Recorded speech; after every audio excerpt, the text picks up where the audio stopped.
അന്യഗ്രഹ ജീവികളെ തിരയുന്നതിലെ പുതിയ വഴി ബെഞ്ചമിൻ സുക്കർമാന്റെ സിദ്ധാന്തം എന്ന വിഷയത്തെക്കുറിച്ചാണ് ഇന്ന് നമ്മൾ സംസാരിക്കുന്നത്.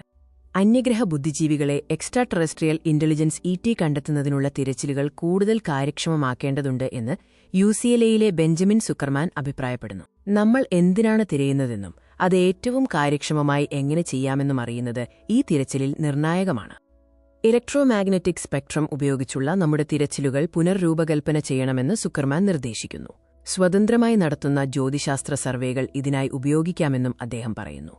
നിലവിലെ SETI search for extra terrestrial intelligence രീതികൾ അന്യഗ്രഹ ബുദ്ധിജീവികൾക്ക് വൈദ്യുതി പരിമിതികളുണ്ടാകുമെന്ന ധാരണയിലാണ് പ്രവർത്തിക്കുന്നത്.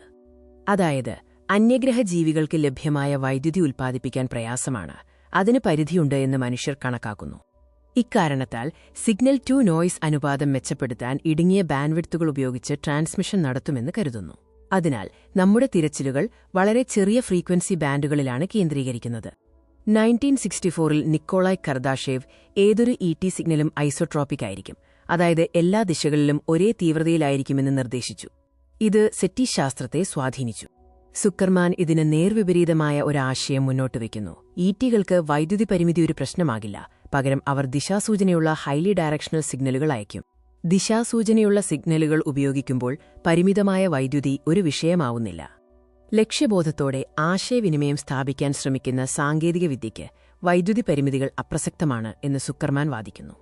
അതുകൊണ്ടുതന്നെ നാം ഇലക്ട്രോമാഗ്നറ്റിക് സ്പെക്ട്രത്തിൽ റേഡിയോ തരംഗങ്ങൾ മാത്രമല്ല, ഇൻഫ്രാറെഡ്, ഒപ്റ്റിക്കൽ ലൈറ്റ് പോലുള്ള തരംഗദൈർഘ്യങ്ങളിലും കൂടുതൽ വിപുലമായി തിരയണം.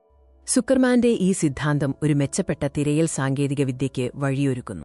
നിലവിലുള്ള ജ്യോതിശാസ്ത്ര സർവേകൾ ഉപയോഗിച്ച് SETIയുമായി ബന്ധമില്ലാത്ത കാരണങ്ങളാൽ നടത്തുന്ന സർവേകളിൽ പോലും ആകസ്മികമായ കണ്ടെത്തലിന് സാധ്യതയുണ്ട്. ശരിയായ ദിശയിലായിരിക്കുകയാണെങ്കിൽ ഈ സിഗ്നലുകൾ വളരെ ശക്തമായിരിക്കും. അതിനാൽ ലളിതമായ ദൂരദർശിനികൾ ഉപയോഗിച്ചുള്ള പതിവ് ജ്യോതിശാസ്ത്ര നിരീക്ഷണങ്ങളിലൂടെ ഇവ കണ്ടെത്താൻ സാധിക്കും. ഈ പുതിയ രീതി ശാസ്ത്രീയ പഠനങ്ങൾക്ക് സഹായകമാണ്.